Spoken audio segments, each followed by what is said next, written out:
සද්ධර්ම ශ්‍රාවක කාරුණික ගුණගරුක බෞද්ධ පින්නතුනි, බොහෝම ශ්‍රද්ධාවෙන් යුක්තව සියලු දෙනාම සැදී පැහැදී සූදානම් වෙන්නේ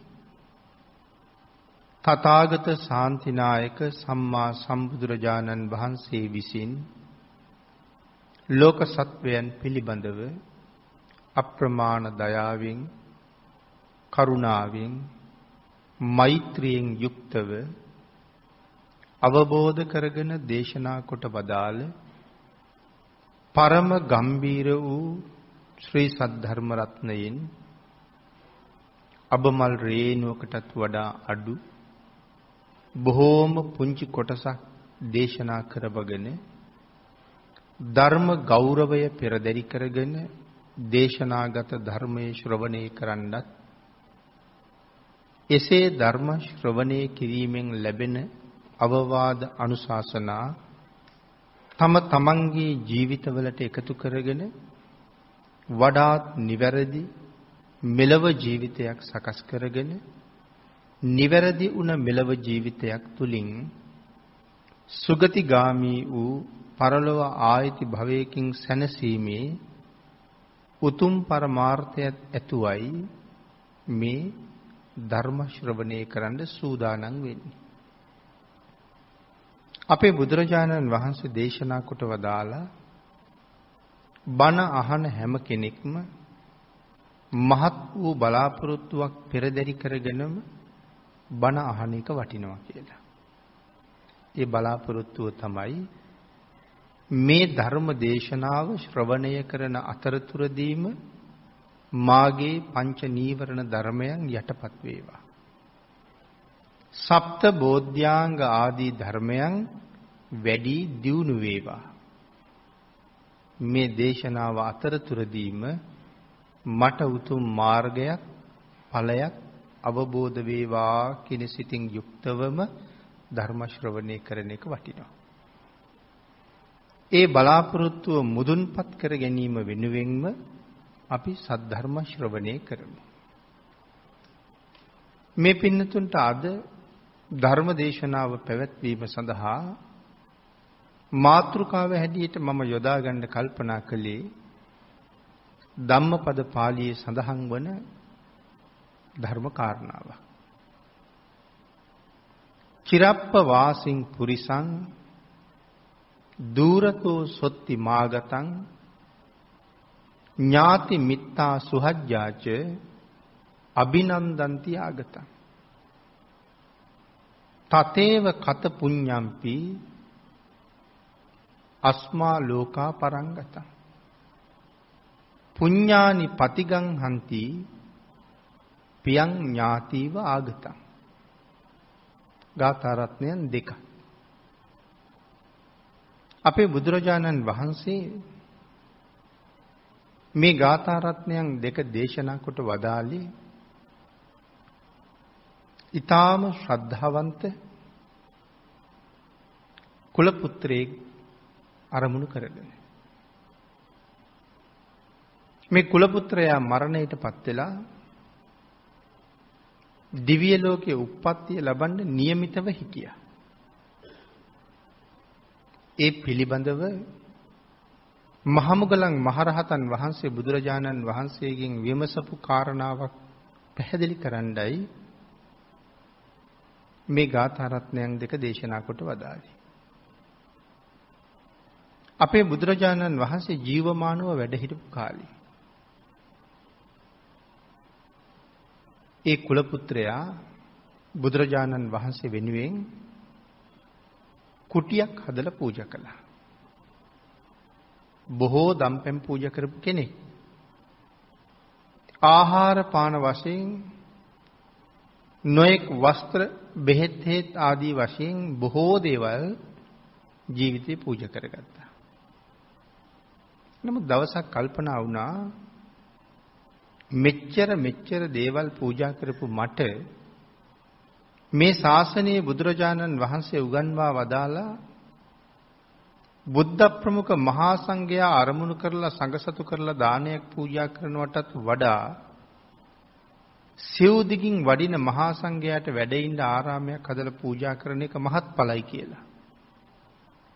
නමුත් මගේ ජීවිතේ එහෙම පින්කමකුත් කරගන්න තිබුණා නම් කොච්චර වටිනවද කියන අදහසකට ඇවිල්ලා තමයි ඉසිපතනේ අපූර්ව කුටියක් සකස් කරන්නට යෙදුනේ.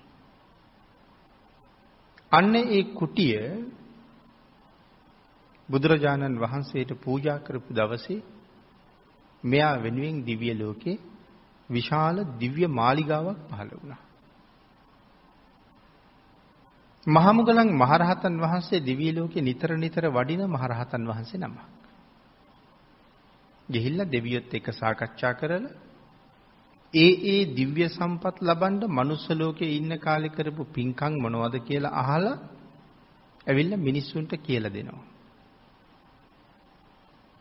කියලා මිනිස්සුන්ගේ පින් කරන්න තියෙන උද්‍යෝගය වැඩි කරනවා. නිරයවල් වල තියෙන දුකත් මිනිස්සුන්ට මනාව පැහැදිලි කරලා දෙනවා. උන්වහන්සේට තිබිච්ච ඒ සුවිශේෂී හැකියාව නිසා බෞද්ධ නොවිච්ච අන්‍ය තීර්ථකව සංසාරේ අසරණ වෙවි හිටපු අය වේගෙන් බෞද්ධ වෙන්න පටන් ගත්තා. බුදුන් සරණ යන්න පටන් ගත්තා. ඉතින් ඒක අන් අයට මහ ලොකු හිසරදයක් වුණා. ඔය කාරණාව නිසා තමයි තීර්ථකයෝ සැලසුම් කළේ මුගලන් මහරහතන් වහන්සේ අකාලී ඝාතනය කරන්න ඕන කියලා. උන්වහන්සේගෙත් සංසාරයේ එළඹිච්ච කරුමයක් තියෙනවා. නමුත් අනිත් අය වේගෙන් බුදුන් සරණ යන නිසා මේ මහා ශ්‍රාවකයා අපේ හැම ආගමකටම විශාල හිරිහැරයක් බවට පත් වෙනවා කියලා ඒගොල්ලෝ හිතලා තිබ්බා. ඉතින් ඒ වගේ උන්වහන්සේ දෙව්ලොවත් වඩිනවා, නිරය තොරතුරු ගැන හැර දක්වනවා, නිරය පිළිබඳව බය ඇති කරනවා, සුගතිය පිළිබඳව සිත පිහිටවනවා. එහෙම කටයුතු කරපු මහා ශ්‍රාවකයන් වහන්සේ නමක්. එක දවසක් දිව්‍ය ලෝකේ වැඩම කරලා දෙවියොත් එක්ක කරුණු සාකච්ඡා කරගෙන එනකොට විශාල දිව්‍ය මාලිගාවක් ළඟ නතර වුණා. ටික වෙලාවක් යනකොට ඒ මාලිගාවෙන් දිව්‍යාංගනාව ඇවිල්ලා වන්දනා කරලා කතා කළා. මෙහි ප්‍රධාන පුරවැසියකෝ මේ මාලිගාවේ අයිතිකාරයා කොයි කියලා අහපුවාම ඒ අය සඳහන් කළේ ස්වාමීනි මෙහි අයිතිකාරයා තවම ඉන්නේ මනුස්ස ලෝකේ. ඔහු එනකන් තමයි අපි මෙහාට වෙලා බලාගෙන ඉන්නේ. ස්වාමීනි මේ කුල පුත්‍රයාගේ නම නන්දිය. ස්වාමීනි නන්දියට ගිහිල්ලා කියන්නේ නන්දිය දෙව්ලොව එනකන් අපි බලාගෙන ඉන්නවා කියලා. ස්වාමීනි නන්දියට කියන්නේ මනුස්ස ජීවිතය කියලා කියන්නේ මැටි බඳුනක් වගේ එකක්. දිව්‍ය ආත්මයක් කියලා කියන්නේ රන් බඳුනක් වගේ දෙයක්. මැටි බඳුන පසෙකලා වහවහ රන් බඳුන වැළඳ ගන්න එන්න කියලා නන්දියට කියන්නේ. එහෙම ඉල්ලීමකුත් කරනවා. ඉතින් තව දෙවිවරුත් එක්ක කතා කළා. ඒ අය දිව්‍ය ලෝකේ ආපු හැටි කොහොමද කියලා අහනවා. ඉතින් සමහර අය කියන්නේ ස්වාමීනි අපි දිව්‍ය ලෝකේ එන්න මනුස්ස ලෝකේ ඉන්න කාලේ පූජා කළේ කැකිරි ගෙඩියක් කියලා. වෙන දෙන්න දෙයක් නැතුව පූජා කරලා තියෙන කැකිරි ගෙඩියක්. ඒක එකපාර කියන්නේ නැහැ. බොහොම ලැජ්ජයි කියන්නේ. නමුත් රහතන් වහන්සේ නමක් අහපුවාම උත්තර නොදී ඉන්න බැරි හින්දා කියනවා. තව කෙනෙක් පූජා කරලා තියෙන්නේ තිඹිරි ගෙඩියක්. තව කෙනෙක් පූජා කරලා තියෙන්නේ බොරළු දමන ගෙඩියක්. ඒ වගේ සුළු පූජාවක් තමයි කරලා තියෙන්නේ. ඉතින් එතකොට සමහර වෙලාවට මේ ධර්ම කාරණාව අහගෙන ඉන්න අයට හිතෙන්න පුළුවන් එහෙනම් මෙච්චර සාංගික දන් පූජා කරලා අටපිරිකර පූජා කරලා ඉන්න අපිට තව මොකටද අමුතුවෙන් පින් කරන්න වෙන්නේ කියලා. සුගතියට යන්න. ඒ කැකිරි වලට වඩා කොච්චර වටින දේවල් පූජා කරලා තියෙනවද අපි? එහෙම හිතලා කටයුතු කරන්න පටන් ගත්තොත් අපි මුලාවටපත් වුණා තමයි වෙන්නේ. එතකොට ඒගොල්ලන්ට පුළුවන් නම් කැකිරි පූජා කරලා යන්න සුගතියට අපිට බැරි වෙන්නේ ඇයි කියන ප්‍රශ්නෙටත් උත්තරයක් හොයන්න ඕනේ. ඔකට අපි සරලවම මෙහෙම කිව්වොත් දැන් පහුගිය කාලෙත් ලංකාවට මලල ක්‍රීඩා වලින් රම් පදක්කම් හුඟක් ලැබුණා. නමුත් ඒ පදක්කම් දිනාපු ක්‍රීඩකයෝ ක්‍රීඩිකාවෝ ජාත්‍යන්තර ක්‍රීඩා පිටියට ගිහිල්ලා කරපු වැඩේ අපි ගෙනහිල්ලා එතන තිබ්බොත් අපිට කරන්න පුළුවන්ද? අපිට කරන්න බැරි හේතුවක් තියෙනවා. හේතුව තමයි අපි ඒ සඳහා විශේෂ පුහුණුවක් ලැබලා නැහැ. ඒ අය පොඩි කාලේ ඉඳලා පුහුණු වෙලා තමන්ගේ ශාරීරියේ විවිධ ආකාරයෙන් ඒ සඳහා සකස් කරගෙන තමයි එතෙන්ට ගිහිල්ලා තියෙන්නේ. ඒ හින්දා ඒගොල්ලෝයි අපි මේ වැඩේ කරන්න ගියොත් තියෙන්නේ ලොකු වෙනසක්. ආන් ඒ වගේ තමයි මේ ජීවිතයේ මොන යම්ම හේතුවක් නිසා හෝ වෙනම දුප්පත් වෙලා ඉපදිලා පූජා කරගන්න දෙයක් නැතුව තමයි කැකිරි ගෙඩියක් පූජා කළේ. හැබැයි මේ පූජාව කරනකොට ඒගොල්ලෝ ළඟ මනාව සිල් තියෙනවා. සංසාරේ වෙන වෙන ආත්මවල හොඳට දන් දීලා දන් දෙන්න පුරුදු කරගත්ත හොඳ හිතක් තියෙනවා.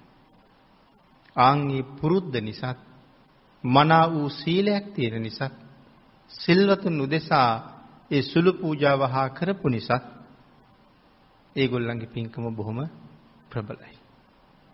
ශ්‍රද්ධාව පෙරදරි කරගෙනම මනා අවබෝධයෙන් නම් කරන්නේ අල්පයක් ඇති කල්හි දුන්නු දාණය දහසින් ගුණ කරලයි බලන්නේ කියලා සඳහන් කරනවා. ඊටාම ස්වල්ප දෙයක් තියෙන්නේ දෙන්න. එක්ක රොටියක් එහෙම නැත්නම් කැඳ ටිකක් පූජා කරන්නේ බත් ටිකක් දෙන්න නැති හින්දා. නමුත් අල්පයයි තියෙන්නේ බොහොම ටිකයි. ඒකෙන් තමයි කැඳ ටික හැදුවේ. ශ්‍රද්ධාව තියෙනවා. අල්පයක් ඇති කල්හි දුන් දාණය දහසින් ගුණ කරනවා කියලා කිව්වේ ඒකයි. ඒ ශ්‍රද්ධාව සහ සීලයත් එක්ක.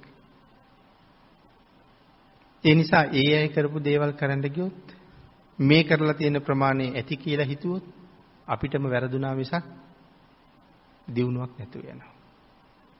ඒ හින්දා ඒ කාරණාව අපි තව හුඟක් ප්‍රගුණ කරන්න ඕනේ. ඉතින් මහමුගලන් මහරහතන් වහන්සේ බුදුරජාණන් වහන්සේ ළඟට ඇවිල්ලා අහනවා ස්වාමීනි භාග්‍යතුන් වහන්සේ මනුස්ස ලෝකේ තාම ජීවත් වෙන අය වෙනුවෙන් දිව්‍ය ලෝකේ මාලිගා පහළ වෙන්න පුළුවන්ද කියලා. ඒ වෙලාවේ බුදුරජාණන් වහන්සේ ඇහුවේ මොග්ගල්ලාන ඔබ දෙව්ලොවටත් වැඩලා දිව්‍ය විමාන ගාවටත් ගිහිල්ලා කාගේද කියලා තොරතුරු අහලා අයිතිකාරයෝ තාමත් මනුස්ස ලෝකේ ඉන්න බවත් දැනගෙන තවත් ඇවිල්ලා මගෙන් අහන්නේ අහවල් දෙයකටද කියලා ඇහුවා. ඒ වෙලාවේ සඳහන් කළා එහෙමයි ස්වාමීනි. ඒසෙමයි මම මේ මාලිගාව ළඟට ගියා. නන්දිය උපාසක තාම මනුස්ස ලෝකේ නමුත් දිව්‍ය විමානයේ පහළ වෙලා තියෙනවා. ඔය කාරණාව පැහැදිලි කරන්නයි අර ගාථා රත්නයන් දෙක දේශනා කළේ. චිරප්ප වාසින් පුරිසං දූරතෝ සොත්ති මාගතං ඥාති මිත්තා සුහජ්ජාච අභිනන්දන්ති ආගතං. අපි කියමු අපේ පින්නතුන්ගේ දරුවෙක් පිටරට විශ්වවිද්‍යාලයක අධ්‍යාපනය ලබනවා කියලා. අවුරුදු 5ක් 6ක් එහෙ ගිහිල්ලා ලංකාවට ආවෙම නැහැ. ඉතින් මව්පියන්ට සහෝදරයන්ට දැන් කොච්චර දේවල් හිතෙනවද? මෙහෙන් ගියාට වඩා දැන් උස ගිහිල්ලා ඇති. මෙහෙන් ගියාට වඩා දැන් තවත් හුඟක් ලොකුයි අවුරුදු 5ක් විතර. හුඟ කාලෙකින් දැක්කේ නැහැ. දැන් ඉතින් බොහෝම බලාපොරොත්තු දල්වගෙන තමයි ඉන්නේ. එහෙ කටයුතු ඉවර කරලා ආපහු වෙනකන්. අවුරුදු 5කින් දැකලා නැහැ. එතකොට එහෙ ඉන්න දරුවා පණිවිඩයක් එවනවා මගේ අධ්‍යාපන කටයුතු ටික අහවල් කාලේ ඔක්කොම ඉවරයි. මං අහවල් දවසේ ලංකාවට එනවා කියලා.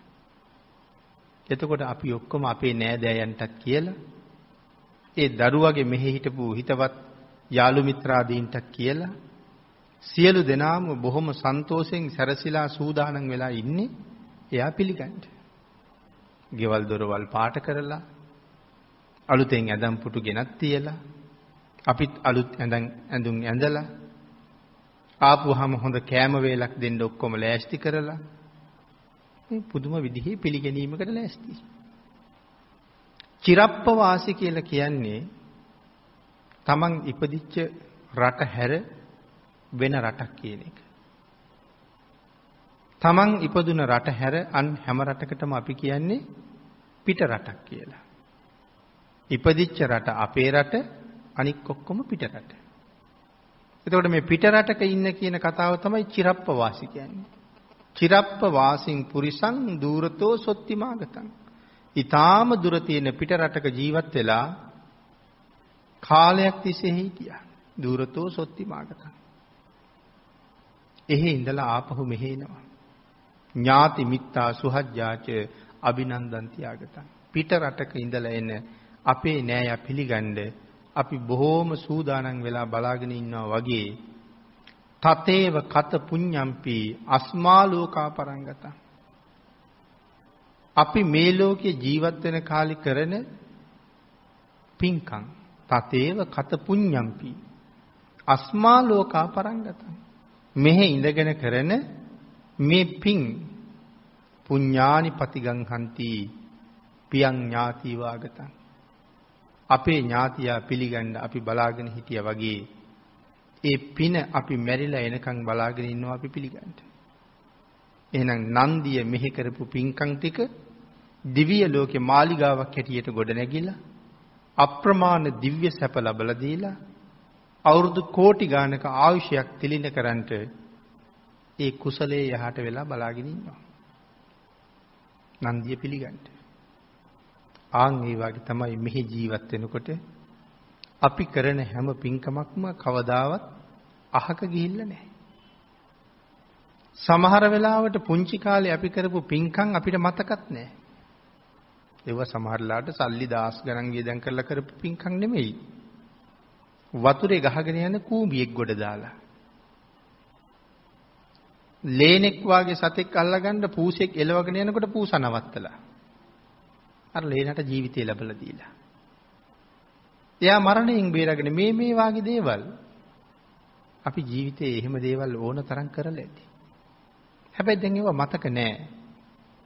ඒ වුණාට පින් හැටියට ඒ දේවලුත් අපි වෙනුවෙන් එකතු වෙලා තියෙනවා. අපිට අමතකයි කියලා ඒක නැති වෙලා ගිහිල්ලා නැහැ. එහෙම ස්වභාවයක් සමහරලාට තියෙන දුර්වල මිනිස්සු ගාව. කාගෙන් හරි ප්‍රයෝජනයකට යමක් ඉල්ලගෙන යනවා. සෑහෙන කාලයක් තියාගෙන ඉන්නවා. අයිතිකාරයා ඒක අහන්නේ නැත්තේ අයිතිකාරයාට මතක නෑ කවුද ඉල්ලගෙන ගියේ කියලා. අරගොල්ලෝ හිමීටම අමතක කරලා ඒක තමන්ගේ කරලා තියාගන්නවා. ඒක දුර්වල මිනිස්සුගේ ගතිය.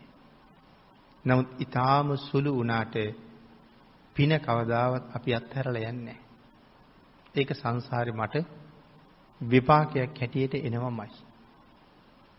ඒ වාගේ සුළු පින්කමක් කරපු නිසා සමහර වෙලාවට තිරිසන් ආත්මික ඉපදිලා හරි වෙනත් අකුසල් නිසා තිරිසනෙක් වුණත් පිටිපස්සෙන් කොටියෙක් එලවගෙන එනකොට සමහරලාට කොටිය නවත්තන්න ඉදිරිපත් වෙන අය ඕන තරම් ඉන්නවා. ඔය සත්තු පිළිබඳව වැඩසටහන් එහෙම බලනකොට මේ වාගේ ඉගෙනගත්ත ධර්මකාරණත් ගලපලා අරගෙන බලන්න ඕනේ. සමහර වෙලාවට මුවෙක් පිටිපස්සෙන් කොටියෙක් එලවගෙන යනවා. නමුත් කුළුහරක් රෑනක් වාගේ පිරිසක් මැද්දෙන් පැනලා කොටිය පන්නනවා. එහෙම අවස්ථා මේ වැඩසටහන් වල ඕන තරම් අපි දකිනවා. අරයාගේ ජීවිතේ බේරලා දෙන්න කවුරු හරි ඉදිරිපත් වෙනවා. අපිත් සංසාරේ වතුරක ගහගෙන යන්න පුළුවන්. ගින්නකට මැදි වෙන්න පුළුවන්. අර සතෙකුගේ ජීවිතේ බේරලා තිබුණ නිසා වෙනත් කුමන හෝ බලවේගයක් අපිව බේරගන්න ඉදිරිපත් වෙනවා. ඒ වාගේ සුළු නමුත් පින කවදාවත් අපි අත්හැරලා යන්නේ. එතකොට බුදුරජාණන් වහන්සේ දේශනා කොට වදාළ උතුම් සිල්පද පහක් තියෙනවා. කෙලෙස් 1500ක් පිළිබඳව කරුණු සඳහන් කළා. ඒ අතරින් වෙනම පැහැදිලි කරපු සිල්පද පහක් තියෙනවා. පාණාතිපාතා, අදින්නාදාන, කාමේසු මිච්ඡාචාරා, මුසාවාදා, සුරාමේරය. කෙලෙස් 1500ක්ම අපි සංසාරයට ගෙනියන්න ලෑස්ති. නමුත් කෙලෙස් 1500කින්ම රැකෙන්න කියලා කීවනම් අපිට ඒක කොහොමත් කරන්න බෑ. මහා කාරුණික සම්මා සම්බුදුරජාණන් වහන්සේ ලෞතර බුද්ධත්වයේ ලැබුවා කියලා කියන්නේ ස්වභාව ධර්මයේ පිළිබඳව අවබෝධ කරගත යුතු තාක් සියලුම ධර්මතාවයන් අවබෝධ කළ නිසායි. බුදු පියාණන් වහන්සේට වැටහුනේ නැති දෙයක් නෑ. විශ්වයේ කොයිතරම්ද භාග්‍යතුන් වහන්සේගේ ඥානයේ තරම්. භාග්‍යතුන් වහන්සේගේ ඥානය යම් තාක්ද විශ්වයේ එච්චරයි. ඒ නිසා මේ විශ්වයේ තරණය නොකළ තැනක්, නොදැක්ක නොහඳුනන තැනක් නැහැ. ඒ නිසා මේ ස්වභාව ධර්මයේ ක්‍රියාත්මක වෙන්නේ කොහොමද කියන කරුණ බුදුරජාණන් වහන්සේට වැටහෙන තරම් කාටවත් වැටහෙන්නේ නැහැ. මේ ගවේෂණය කී කාලයක් කළාද? මේ පරිේශණය මොන කාලයක් කළාද? මහා කල්ප අසංඛ්‍ය 4යි ලක්ෂ 1ක් තිස්සේ මේ පරිේශණය තමයි කළේ. ඒකට අපි කියනවා ආර්ය පරිේශණය කියලා. මේක ඇතුලේ තවත් වෙන කාටවත් කරන්න පරිේශණයක් නෑ. සම්පූර්ණ භාග්‍යතුන් වහන්සේ පරිේශණය කරලා ඉවරයි. රහතන් වහන්සේ නමකටවත් බුදුරජාණන් වහන්සේට වඩා වැඩියෙන් කරුණක් හොයන්න දෙයක් ඉතුරු කරලා නැත්තේ ඒකයි. රහතන් වහන්සේට ඒක වැටහෙන්නෙත් නෑ. රහතන් වහන්සේ දේශනා කළොත් ඒක හරියටම හරි වෙන්නෙත් නෑ. රහතන් වහන්සේටත් මේ ධර්මයේ වරදින්න තියෙන ඉඩකඩ හරි වැඩි. ඒ හින්දා රහතන් වහන්සේ නමුත් දේශනා කළත් ඔක්කොම හරි කියලා කාරණාවක් නැති හින්දායි බුදුරජාණන් වහන්සේ දේශනා කළේ තමන්ට වැටහිච්ච දේ දායකයන්ට කියන්න එපා කියලා. ඒක රහතන් වහන්සේටවත් අයිතියක් නෑ. තමන්ට හිතෙන දේ දායකයන්ට කියන්න එපා කිව්වා. එහෙනම් දායකයන්ට කියන්න ඕනේ මොකක්ද? දායකයන්ට කියලා දෙන්න ඕනේ බුදුරජාණන් වහන්සේට වැටහිච්ච දේ.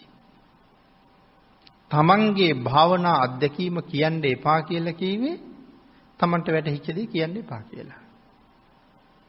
රහතන් වහන්සේ නමුත් ධර්ම දේශනා කළොත් දේශනා කළ යුත්තේ බුදුරජාණන් වහන්සේගේ භාවනා අත්දැකීම ගැනයි.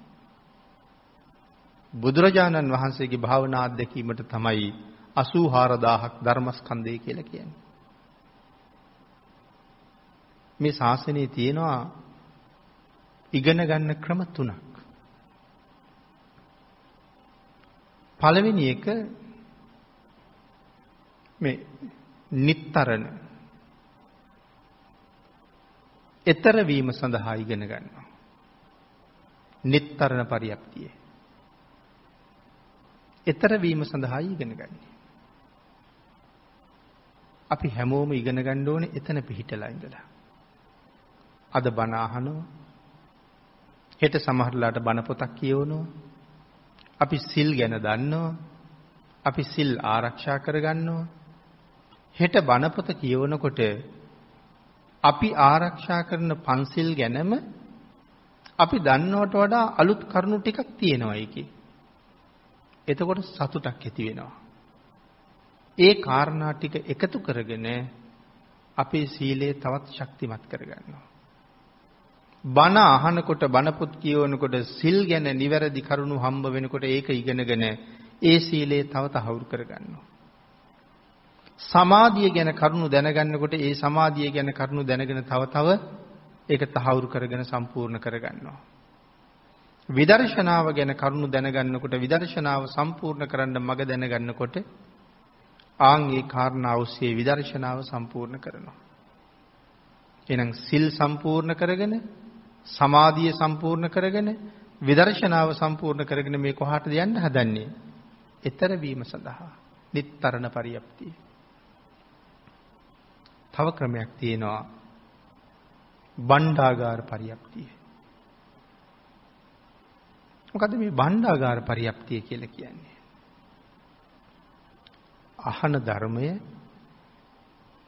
මනාව තහවුරු කරගෙන ධාරණය කරගන්නවා. දැනගෙන රැස් කරගන්නවා. භාණ්ඩාගාරගත කරගන්නවා. භණ්ඩාගාර පරියප්තිය. ඒ කියන්නේ රහතන් වහන්සේලාගේ ඉගෙන ගැනීම. ඒකත් මෙතෙන්ට තමයි අයිති වෙන්නේ. රහතන් වහන්සේලාත් එතකොට ඉගෙන ගත්තද?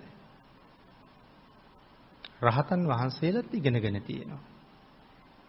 ඒකට ඒක උදාහරණයක් මිහිඳු මහරහතන් වහන්සේ.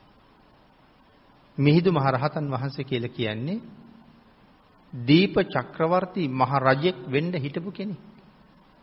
ධර්මාශෝක මහ රජුරුවන්ගෙන් පස්සේ අනිවාර්යයෙන්ම ජම්බුද්දීපේ මහ රජුරු. ජම්බුද්දීපේට රජ වුණා කියලා කියන්නේ දීප චක්‍රවර්ති. මහාන වෙන කාලේ වෙනකොටත් මහින්ද කුමාරයා ජම්බුද්දීපේ යුව රජුරු. එතකොට මේ මිහිඳු මහරහතන් වහන්සේ කියලා කිව්වට මේ සාමාන්‍ය කෙනෙක්ද මේ පැත්තෙන් බැලුවා? ඒකාන්ත මහරජෙක්. නමුත් සංසාරේ කොච්චරනම් පින් තිබුණද තාත්තගෙන් අවසර අරගෙන පැවිදි වෙනකොට තාත්තගේ කැමැත්තට අනුව පැවිදි කරන්න හිස බාන අතරි චීවරේ පොරවන්නත් කලින්ම සිව්පිලි සිඹියාපත් මහරහතන් වහන්සේ නමක් බවට පත් වෙනවා. තාම කෙස් බානවා. එහෙම රහත් වෙන්න පින් තිබිලත් අවුරුදු 3ක් මහරහතන් වහන්සේලා යටතේ ත්‍රිපිටකය ඉගෙන ගන්නවා. සිව්පිලි සිඹියාපත් මහරහතන් වහන්සේ 3 අවුරුද්දක් ත්‍රිපිටකය ඉගෙන ගන්නවා. සිව්පිලි සිඹියාපත් කියනකොට අර්ථ ධර්ම නිරුත්ති පටිභාන. නිරුත්ති කියන ඥානය පහළ වෙනවත් එක්කම ලෝකේ ව්‍යවහාර භාෂා 100 සම්පූර්ණ ව්‍යාකරණ ඥානයත් එක්ක හසුරවන්න හැකියාවක් තියෙනවා. මේ භාෂා 100ක් ව්‍යාකරණානුකූලව හරියටම හසුරවන්න පුළුවන් හැකියාව ලැබෙනවා. ඒ තරම් ඥාන ශක්තියක්. ඒ තරම් ඥාන ශක්තියක් ලැබිලා 3 අවුරුද්ද ත්‍රිපිටකය ඉගෙන ගත්තා. එහෙනම් රාතන් වහන්සේත් ධර්මයේ ඉගෙන ගන්නේ ඇයි? තමන් වහන්සේට වරදින්න තියෙන ඉඩකඩ වැඩි. මුළු ධර්මයේම ඉගෙන ගත්තා කියන එකද රහත් වුණා කියලා කියන්නේ. ධර්මයේම දැනගත්තා කියන එක නෙමෙයි රහත් වුණා කියලා කියන්නේ. ආන් ඒ නිසා රහතන් වහන්සේත් දේශනා කළ යුත්තේ භාග්‍යතුන් වහන්සේගේ ධර්මයමයි. තව ක්‍රමයක් තියෙනවා ලාභ ප්‍රයෝජන වෙනුවෙන් ඉගෙන ගන්න ක්‍රමයක්. ඒක නම් භාග්‍යතුන් වහන්සේ සම්පූර්ණ තහනම් කරනවා. එහෙම ඉගෙන ගන්නවා නම් සර්පයාගේ මැද්දෙන් අල්ලගත්තා වගේ කියලා කියන්නේ. මුළු ත්‍රිපිටකයම දන්නවා.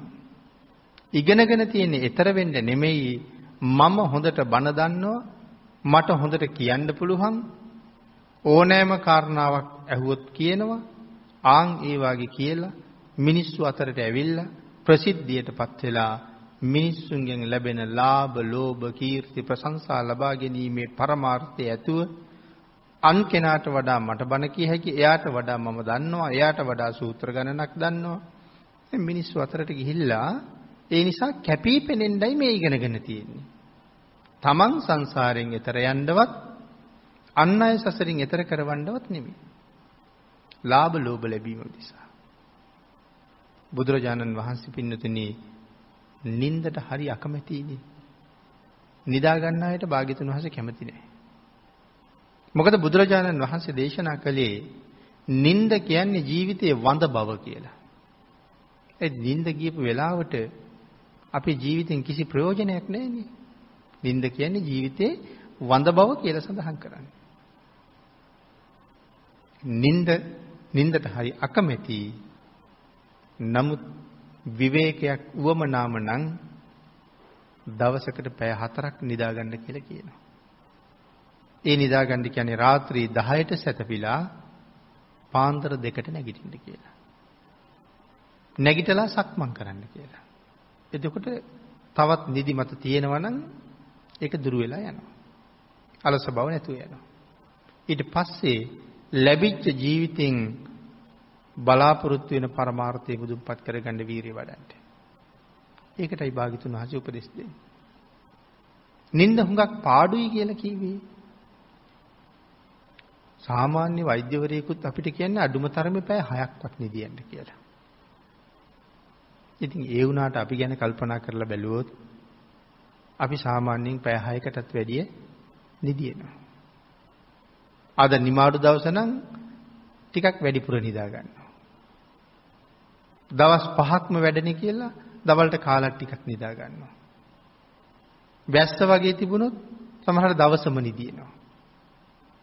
ඔහොම වලලා සාමාන්‍යයෙන් දවසකට පැය 8ක් නිදියවොත් එහෙම ඒ මිනිසයා ජීවත් වෙන්නේ අවුරුදු 60යි නම් දවසකට පැය 8ක් නිදියලා නම් අවුරුදු 60ක් වෙනකොට අවුරුදු කීයක් නිදියලා කියලාද කල්පනාව?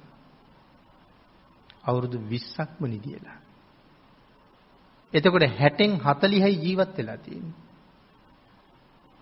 එතකොට තමයි තේරෙන්නේ නිදියපු එකේ පාඩුව. අවුරුදු 20ක් නිදියවා කියලා කියාම ඒකට පුදුමයි. අපරාධී අවුරුදු 20 කියලා. හැබැයි ඒක පැය 4කට අඩු කරගත්තොත් මට තව අවුරුදු 10ක් අවදියෙන් ඉන්න තිබිලා තියෙනවා. ඒ හින්දා මේ ජීවිතයේ මේ නිදියලා නැහත්ති කරන්න නෙමෙයි තියෙන්නේ. පුළුවන් තරම් ප්‍රයෝජන අරගෙන සංසාරයෙන් එතර වෙන්න වීරිය වඩන්නයි ජීවිතේ තියෙන්නේ. එතකොට නින්දට භාග්‍යතුන් වහන්සේ කැමති නෑ. නමුත් අර ලාභ ලෝභ වෙනුවෙන් ධර්මයේ ඉගෙන ගන්නවට වඩා ධර්මයේ දේශනා කරනවට වඩා නිදා ගන්න එක සැපයි කියලා දේශනා කරනවා. ඇයි අර එහෙම ඉගෙනගෙන යන්නෙම නිරේට. ඊට වඩා නිදාගෙන ඉන්න එක හොඳයි. පව් රැස්සෙන්නේ නැහැ. Tamanට පාඩුයි මිසක් පව් නෑ. ඒ හින්දා ඒ තුන්වෙනි ක්‍රමයට ඉගෙන ගන්න එපා කියනවා. ලාභ ලෝභ වෙනුවෙන් ධර්මයේ ඉගෙන ගන්නවත් දේශනා කරන්නවත් එපා. අනුකම්පාව වෙනුවෙන් සසරින් එතර කරවීම උදෙසාත් තමන්ගේ එතර වීම උදෙසාත් ධර්මයේ දැනගන්න දේශනා කරන්න කියන එකයි භාග්‍යතුන් වහන්සේ දේශනා කරන්නේ. ඉතින් එතකොට මේ නිර්මල ධර්ම රත්නය ලෝක සත්වයා සුවපත් කරනවා වගේම තමනුත් සුවපත් කරනවා. අපි මෙතෙන්ට ආවේ අපි කරගන්න පින අපිව ආරක්ෂා කරනවා පිළිගන්න බලාගෙන ඉන්නවා කියලා කියන්නේ. එහෙනම් කෙලෙස් 1500ක්. මහා කරුණික භාග්‍යතුන් වහන්සේ අපිට මේකෙන් කාරණා 5ක් තෝරලා අරගෙන කිව්වා මෙන්න මේ කාරණා 5 හොඳට රැකගන්න. ස්වභාව ධර්මයේ පිළිබඳව පරිේශණය කරලා ස්වභාව ධර්මයගේ තියෙන දැඩි නීති 5ක් තමයි මේ අරන් තියෙන්නේ. මේ නීති 5 උල්ලංඝනය කෙරුවොත් ගැලවෙන්න ක්‍රමයක් ඇත්තෙම නැහැ. අපි පාරේ යනකොට එහෙමයි. සුදු ඉර කපලා යනවට වඩා කහිරෙන් ඉස්සර කරන එක හරි බරපතලයි. එතකොට සාමාන්‍ය දේවලුත් තියෙනවා. හැබැයි පන්සිල් පදයක් කඩනවා කියන එකකින් ගැලවෙන්න බෑ කිව්වා. ඒක මහා බර සිල් පදයක්. ඒ නිසා එයින් 4කට කිව්වා කර්මපත කියලා. කර්මපත 4ක්. මැරෙන වෙලාවේ මතක් වුණොත් නිරේ උපද්දවනවා. බේරන්න කෙනෙක් නම් බේරන්න කෙනෙක් නැහැ. 5 වෙනි එකට කෙලින්ම ඍජුවම කර්මපතයක් කියලා කිව්වේ නැහැ. නමුත් 5 වෙනි එක කර්මපතයක් වෙන වෙනම ක්‍රමයක් තියෙනවා. සුරාපානය කරලා පාඩු Tamanටනේ. මම සුරාපානය කළා කියලා අනික් එක්කෙනාට පාඩු නෑ. එයාගේ සල්ලි වේදන් වෙලත් නෑ. එයාගේ ඇඟ දුර්වල වෙලත් නෑ. එයාට ලෙඩ හැදිලත් නෑ. ඔක්කොම බලපාන්නේ මට. ඒ හින්දා අන් අයට කරදරයක් වෙලා නෑ. දැන් අපිට මෙහෙම සිහියෙන් ඉන්නකොටත් අපි යතින් බොරු කියවෙනවා හරියට. කොච්චර පන්සිල් ගත්තත් යාළුවෝ එකතු වෙච්චාම හරි පිරිස එකතු වුණාම හරි දරුවෝ නලවන්න ගියාම හරි විහිළුවකට හරි බොරුවක් කියනවා. එතකොට සිහි නෑ. විහිළුවට කිව්වත් සිල්පදේ කැඩෙනවා. නිකම්ම සිහි නැතුව විහිළුවටම ගිහිල්ලා බොරු ශික්ෂාපදේ කැඩිලා සෑහෙන්න. මෙහෙම ඉඳගෙනත් සිහි නැතිකොට මත් වෙලා ඉන්නකොට කොහොමත් සිහි නෑ. ඒ හින්දා මත් වෙච්ච පුජ්‍යලයා අතින් අර සිල්පද 4ම කැඩෙනවා. එයාට කොහොමත් සිහින්නේ නැහැ. ඒ හින්දා ඒක කර්මපතයක් බවට පත් වෙන ක්‍රමයක් තියෙනවා. ඒක තමයි ඒ ක්‍රමය. ඒකයි භාග්‍යතුන් වහන්සේ මේ පහම පෙන්වන්නේ. මේ පහ කරගන්න එපා. යමෙක් තවමත් මේ සිල්පද පහ ආරක්ෂා කරගන්න සූදානමක් නැත්තම් ඔහු නිරයෙන් බේරගන්න කෙනෙකුත් නැහැ. මරණ මංචකයට වෙලා කොයිතරම් අඬ කෑ ගැහුවත් මොනතරම් බේරගන්න කියලා ඉල්ලීම් කළත් අනික් අයට තියෙන බලාගෙන අඬන්න මිසක් බේරන්න ක්‍රමයක් නැහැ. බේරෙන්න ඕන නම් තමන් සිල්පද පහ ආරක්ෂා කරගන්න වීරිය වඩන එකයි තියෙන්නේ. ඊට පස්සේ භාග්‍යතුන් වහන්සේ දේශනා කළා දන් දීම ගැන. දස දාන වස්තුවක් දේශනා කළා. දස පුණ්‍ය ක්‍රියාවක් දේශනා කළා. දස කුසල් දේශනා කළා. යමෙක් මේ දේවල් ජීවිතේ පෝෂණය කරගත්තාම අපි මැරිලා ඊළඟ භවයේ සුගතියක් ලැබෙනවා. ඒ සුගතියේදී අඩුපාඩු නෑ මොකවත්. අපි සංසාරේ දීපු හැටියට අඩු නැතුව ලැබෙනවා. සීලය උපදින තැන වෙනස් කරනවා. දානය ඉපදුනාට පස්සේ ලැබෙන්නේ මොනවද කියලා තීරණය කරනවා. කොහොම ශරීර වර්ණයක් ලැබෙන්න ඕනේද? කොයි වාගේ පෙනුමක් ලැබෙන්න ඕනේද? කොයි විදිහේ අංගපසංග ලැබෙන්න ඕනේද? කොහොම නිරෝගී බව ලැබෙන්න ඕනේද? මොන විදිහේ කැම බීම ලැබෙන්න ඕනේද? කොයි විදිහේ ඇඳුම් පැළඳුම් හම්බෙන්න ඕනේද? මොන විදිහේ ගෙවල් ලැබෙන්න ඕනේද? කොයි ආකාරයෙන් යාන වාහන ලැබෙන්න ඕනේද? කොහොම අධ්‍යාපනය දියුණු වෙන්න ඕනේද? දක්ෂ බව කොහොම ඇති වෙන්න ඕනේද? මේ ඔක්කොම අපට තීරණය කරලා දෙන්නේ කවුද? මේ සංසාරේ පෙර භවවල අපි කරගත්ත කුසල. ඒකට තමයි දස දාන වස්තුවක් දේශනා කළේ. මේ 10ම සම්පූර්ණ කරගන්නයි දේශනා කරලා තියෙන්නේ. විටින් විට 10ම සම්පූර්ණ කරගන්න. එතකොට ඊළඟ භවයේ මොකවත් අඩු නෑ, පාඩු නෑ කියලා නෑ, බෑ කියලා දෙයක් නෑ. සියල්ල සම්පූර්ණ වෙලා. ඉතින් අපි එකක් ගානේ හොයන්නේ මේ දේවල් කරාම මොනවද ලැබෙන ආනිසංස? ආහාර දන් දුන්නාම ආයුෂය, වර්ණය, සැපය, බලය, ප්‍රඥාව ලැබෙනවා කියන්නේ. ඒ අතර වස්ත්‍ර දන් දුන්නාම අන්නදෝ බලදෝ හෝති වත්තදෝ හෝති වන්නදෝ. වෙනම වස්ත්‍ර දන් දුන්නාම හම්බ වෙන්නේ ඊටාම ලස්සන වර්ණ සම්පත්තියක්. වස්ත්‍රත් හම්බ වෙනවා, වර්ණයත් හම්බ වෙනවා. ඇඳුම් දන් දුන්නාම. කොට්ට මෙට්ට ඇඳ ඇතිරිලි පාපිසි පුටු ඒ වගේ දේවල් දන් දුන්නාම, පාවහන් වගේ දේවල් දන් දුන්නාම සසරට අපිට හම්බ වෙන්නේ බොහොම සැපදායක යාන වාහන. මම මේ හැම කාරණාවක්ම මේ සරලව මතු පිටින් සඳහන් කරන්නේ මේ වගේ ගැඹුරක් තියෙනවා. සුවඳ වාගේ දේවල් වැඩියෙන් පූජා කරාම උසස් විදියට පූජා කරාම හම්බ වෙන්නේ මනා ප්‍රඥාව. මේ විදිහට මේ දස දාන වස්තුවේ එක පෙන්නවා මේකෙන් මෙහෙම ආනිසංස 100 ගාණක් කැටි වෙලා එනකොට ඊළඟ ජීවිත කොහෙන්වත් අඩු නැහැ. මොන වගින්වත් පාඩු නැහැ. ඒ හින්දා මේ ජීවිතේ ඒව සම්පූර්ණ කරගන්න ශ්‍රේෂ්ඨ මනුස්ස ජීවිතයක් කියලා කියන්නේ අනාගතයට උපදින්න තියෙන ආත්ම ලක්ෂ ගාණක් සැලසුම් කරන්න තියෙන ජීවිතයක් මේක. මේ ජීවිතේ කොයිතරම් දේවල් අපි සැලසුම් කරනවද? ගෙවල් හදනවා, ඉඩම් හදනවා, වැටවල් ගහනවා, මිදුල් හදනවා, උද්‍යාන හදනවා. මේ කොච්චර අපි සැලසුම් කරනවද ලස්සනට ජීවත් වෙන්න? ඒ සැලසුම් කරනවා වගේම ඔබ සැලසුම් කරන්න නිවන් දකින්නතුරු ඔබේ ජීවිතෙත් සැලසුම් කරන්න. සතර අපායට නොයා, අඩුපාඩු නැතුව, හිඟා කන්න නැතුව, ඉල්ලන්නේ නැතුව, කඳුළු නැතුව සැපසේ ජීවත් වෙන්න අනාගත ජීවිත කෝටි ගාණක් සැලසුම් කරන්න ඒ ප්‍රයෝජනෙ ගන්න තියෙන්නේ මේ ජීවිතේ. හැබැයි හෙට උදේ වෙනකොට ඒ ජීවිතේ තියෙයිද කියලා දන්නේ නැහැ. හෙටට කල් නොතියා පුළුවන් නම් අදම කරන්න. දේශනාවට තියෙන කාලය නිමා වෙලා නිසා අපි ධර්ම දේශනාව නිමා කරමු. සද්ධර්ම ශ්‍රාවක කාරුණික ගුණගරුක බෞද්ධ පින්නතුනි, බොහෝම ශ්‍රද්ධාවෙන් යුක්තව